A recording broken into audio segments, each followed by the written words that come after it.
There is no parallel of a nation that came out of the ashes in Europe and have become, in a matter of 2 generations, such a successful country. Not only we defend and protect our own lives, but also of lives anywhere else in the world. Because of the pressure, because of the war, our search and rescue team has a lot of experience. We have intelligence, we have search and rescue, disasters management, medicine, field hospitals, first responders from all the fields. If you have the capabilities and you have a neighbor not as privileged, you must help him. It's the Jewish values.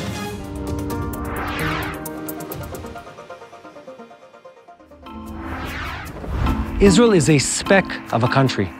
We're small in population, we're small in landmass, and yet we leave a huge mark when it comes to showing help, to sending aid to countries in crisis. And where does this come from? There's this concept in Judaism called tikkun olam, which means literally just fixing the world or mending the world. From the Syrian civil war to conflicts in Africa or the Ukraine at the moment, anytime there's a call for action, Israel sends teams, both medical and humanitarian, to lend a helping hand around the world.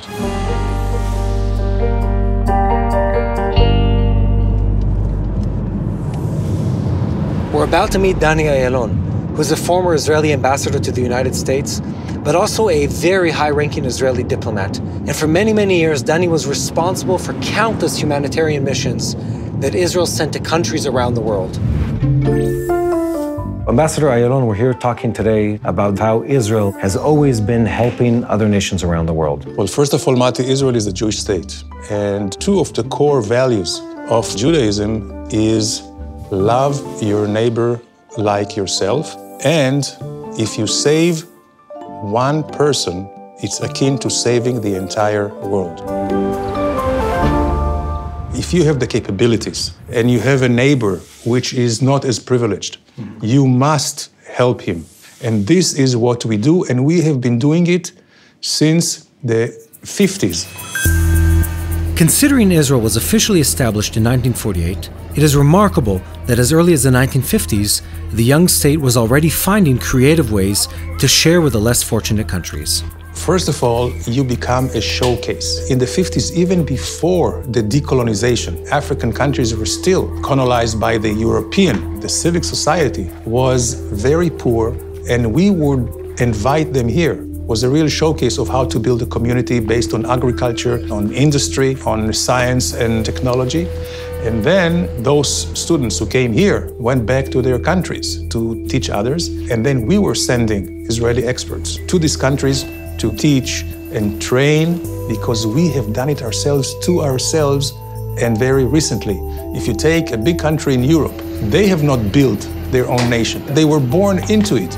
So our knowledge was firsthand, was up to date, and was very, very appropriate for those countries. We had to solve problems without heavy natural resources, without a big budget, without having endless manpower or endless land. Exactly, because, you know, rich countries, sometimes they are not constrained by budget. So their solutions need a lot of capital invested. Our solutions are to do it without all these resources, which those countries do not have. Since those early days, Israel has continued to offer knowledge and aid across the globe.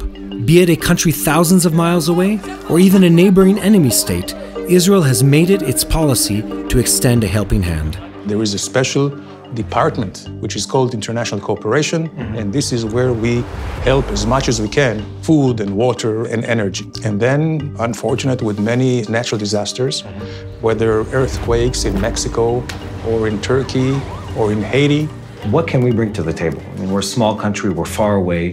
What do we have that they don't have? Well, I would say that first-hand experience is invaluable. When you talk about search and rescue, we have been doing it here ourselves after enduring 2 Palestinian intifadas, huge terror waves, and we have lost a lot of people until we knew how to really take care of people in the most efficient way, because we had to sustain all those, unfortunately, man-made disasters, but the result is the same. Bodies and fire and collapsed buildings, and this is where we go with search and rescue operations, and all this knowledge that we have applied on ourselves, it really was proven successful. When you think about the big picture, it's this incredible image about how we've, in almost in a miraculous way, maintained optimism, even though the natural reaction is bitterness and hatred and anger and pessimism. And we're going to take this hardship and we're going to flip it and we're going to use this to do good externally. Mm-hmm. Well, absolutely. We believe that God helps those who help themselves. You have to be active, not just reactive. The cliche is that necessity is the mother of invention. We had to do it, simply. You know, we had to fight the desert. We had to fight lack of water. And then, of course, all the terror. And this is some things that we can really impart to the countries which are less developed. It's a role that we didn't seek, but we are there, and we want to be there, and we will continue to be there, because this is what I think makes also lives worthwhile. God promises that we'll be the chosen people and a light to the nations, but he never said it was going to be easy. Absolutely. And we believe that as we bless others, we will be blessed. Welcome back. We know that the Bible calls Israel to be a light to the nations, and we just saw how Israel is really trying to be a light wherever it can. Yeah, and it really takes an act of God for this to work. I mean, it doesn't make sense in the practical sense. We're small people in a small land with not that much reach to the rest of the world, and somehow, when there's a need to help or there's a need for something good to come out of this land, it happens. Do you think it's a result of our history? It has to be. We're a nation that came out of the Holocaust and countless difficult events, and I think there's something in the mindset that says, well, no one was there for us. We might as well try to change that and do something better for other people. Look at any conflict happening today. There'll be Israeli field hospitals, aid organizations, humanitarian workers, and we're always the first on the ground. We don't wait for other people to say, please help us. Ultimately, it's doing God's bidding for the Jewish people. Let's see more about that story. Let's watch together. When disaster strikes, Israel is there to help. The IDF search and rescue team that's gained decades of experience here on the ground, working through terrorism and wars, has taken that experience and that information and turned it to the betterment of the world. So much so that the field hospitals built by this unit are ranked #1 by the United Nations.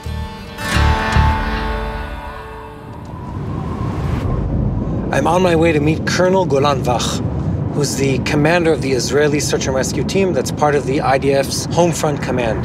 And we're meeting him at the headquarters of his unit, where we're gonna see all their gear that's lined up waiting to travel to the farthest corners of the earth to help people in need. Golan, good to see you. Good to see you, Mati. How are you? What a place you got here.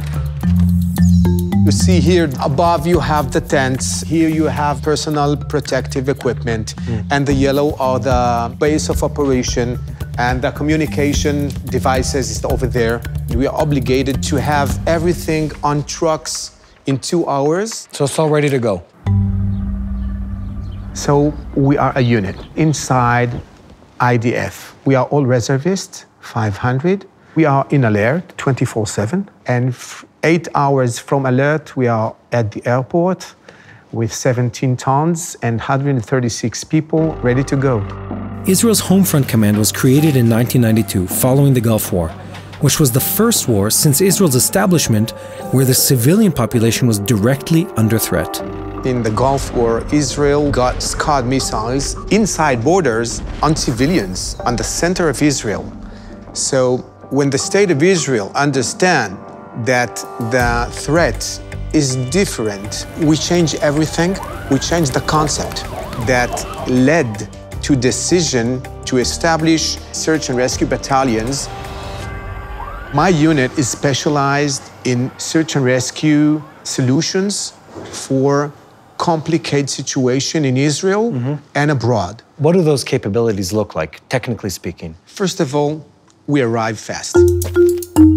Israel has sent delegation to more than 25 countries. Most of them suffered from natural disasters like earthquakes, hurricanes, fire, floods, terror attacks, engineering failure like Surfside Miami.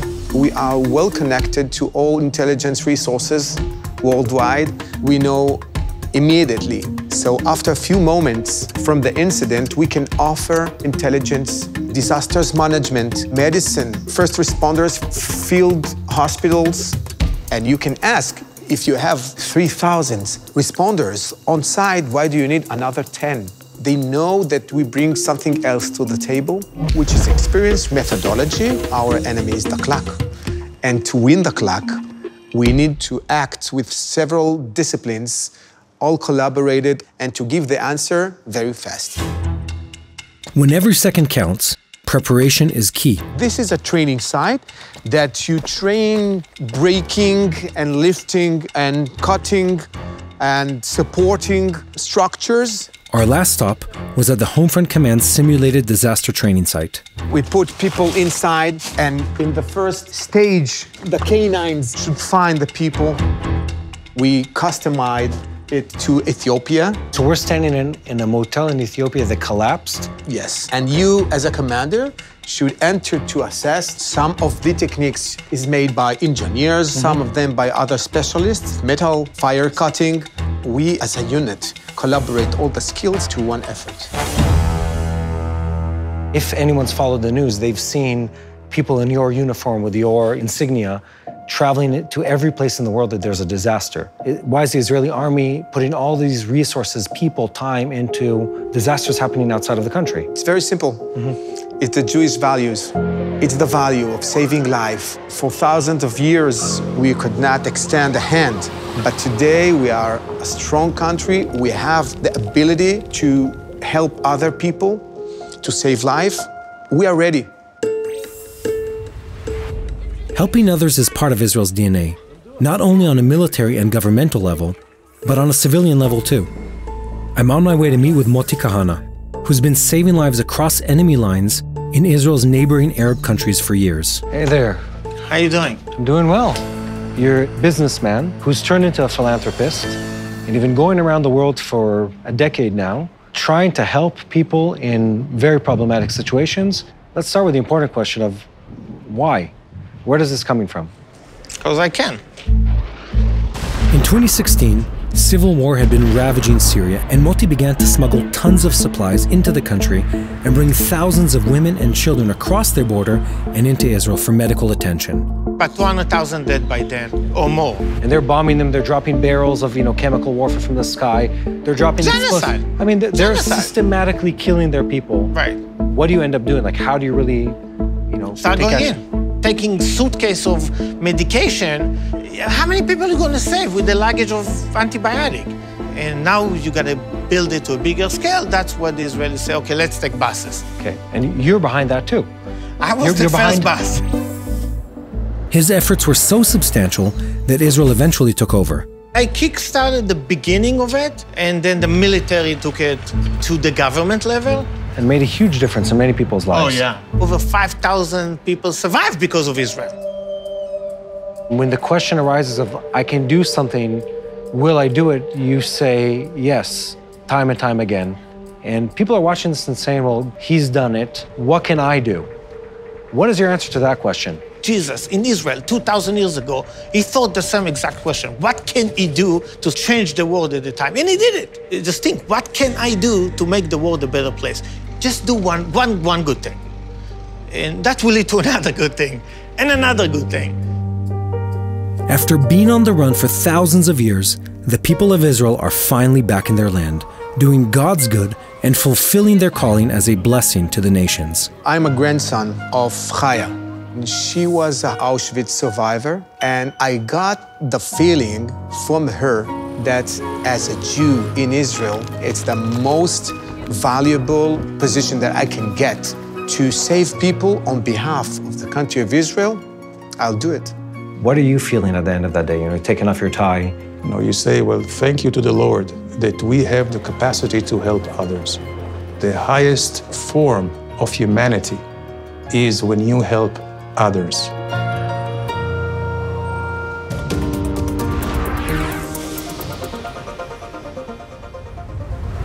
Shalom from Jerusalem, and today we have a great honor to have with us Dr. Dorit Nitzan. What a great honor having you with us, Dr. Dorit. Tell us about yourself And especially today when the world is in such a crisis, tell us a bit. So until very recently, I was in WHO for 17 years.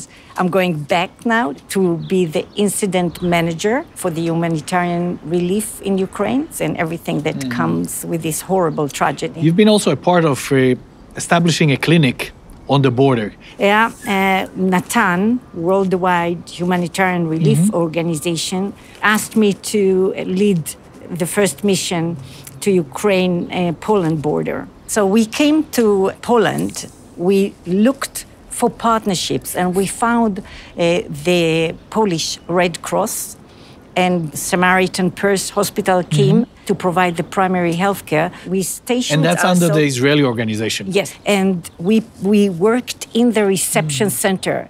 That's the center that the refugees came after a long, terrible journey. The temperature was between -5 to -10. Hypothermia, people were freezing to death.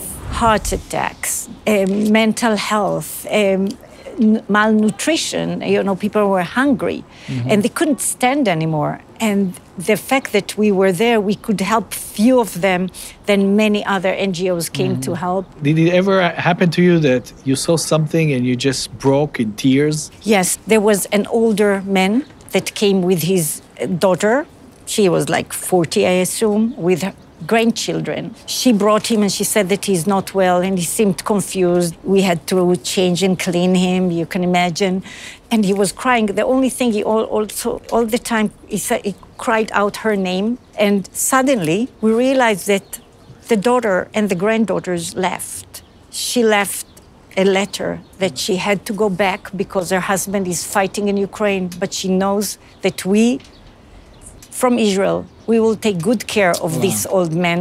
Israel, such a small country, going there and trying to be a light in this dark place. Can you tell us about it? All through my career in emergency response, I always find the Israelis and the humanitarian aid in many, many sides of the globe where people need help. And this time, I must say that the first people we bumped into while being near the border with Ukraine were Israelis non-governmental organizations. Later, the government has joined with medical team, with a mobile hospital, etc. So yes, it's a great honor, but also I must thank you because next to us, I always find the church, the... Yes, Samaritan Purse has a large hospital, field hospital, and it's beautiful to see people coming together and helping for the cause of mankind. Exactly. So this is something that I think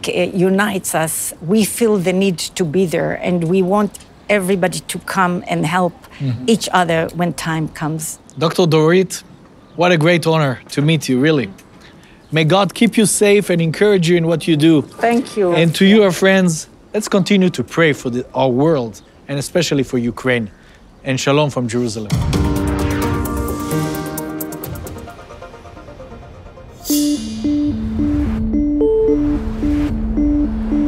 I'm on my way to meet a young woman who recently completed her service in the IDF and is now involved in a truly remarkable organization. My friend told me he was in Argentina in a cool delegation named Heroes for Life, and it sounds good to me. I signed myself to a delegation in Guatemala, so we went there, and it was such an amazing experience. Heroes for Life is an Israeli humanitarian organization that recruits young Israelis after their service to volunteer in developing countries around the world. Half of the day you're fixing houses, schools, whatever the community needs. The other half of the day you are teaching the kids mathematics, English, but it also can be values, how to be a good friend, how to be strong in your life. I'm not sure that I'm changing the world, but I'm giving them someone who loves them, treat them with compassion, and I think it means a lot. Hey, Mati, how are you doing? Hey, good to see you. I'm meeting with Gili Cohen, a former combat commander who founded Heroes for Life in a collaboration with the IDF to utilize these young travelers for good.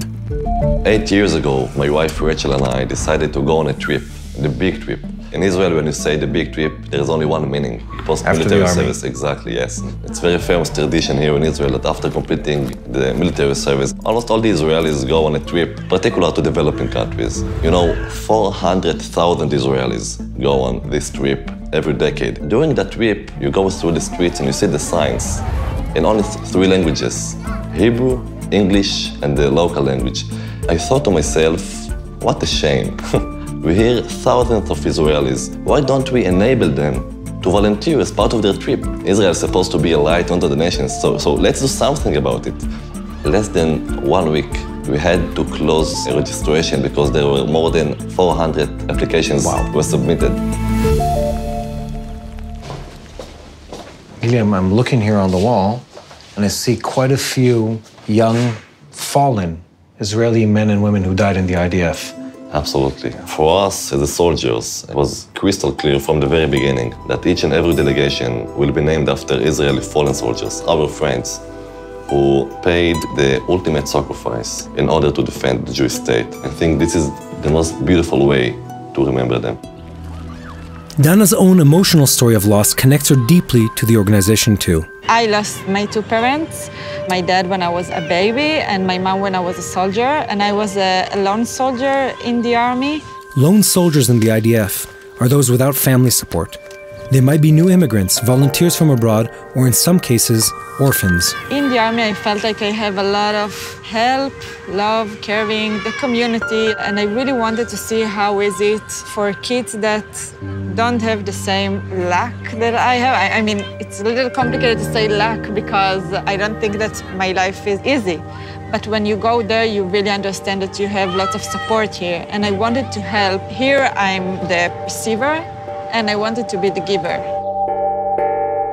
Today, Heroes for Life sends delegations to 4 different continents around the globe, but Gili has a grander vision for the future. Instead of doing that in 15 countries, we want to do it in 50 countries, all around the globe. Thousands of Israeli volunteers go to do acts of good and showing the real face of Israel. I wake up every day in the morning eager to continue, eager to expand the activity. You feel that you fulfill your own purpose. In this case, I feel that I fulfill the purpose of the Jewish state as well. Hey, I'm Mati Shoshani, and thank you for watching the TBN Israel YouTube channel. We hope this video gave you greater understanding of Israel and her people. If you haven't already, subscribe to our channel and hit the notification bell so you never miss a video. We'd love to hear from you, so be sure to share what you've learned and ask your questions in comments below. And invite your friends to join the conversation.